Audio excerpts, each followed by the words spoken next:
Depuis l'été dernier, Nicolas Guillou ne peut plus utiliser sa carte bancaire. Il fait partie des juges de la Cour pénale internationale qui ont émis un mandat d'arrêt contre le Premier ministre israélien, Benjamin Netanyahou. Résultat, il a été placé sous sanction des États-Unis, grands alliés de l'État hébreu. Depuis, le juge subit tous les jours la dépendance européenne en matière bancaire.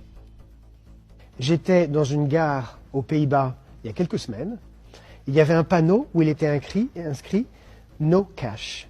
Et il y avait les logos des moyens de paiement. Ils étaient tous chinois ou américains. Donc ça veut dire que quand on est citoyen européen et qu'un pays extérieur vous ferme le robinet du paiement, eh bien vous n'avez plus aucune possibilité pour payer. Mais ça montre en fait qu'il faut absolument retrouver de la souveraineté.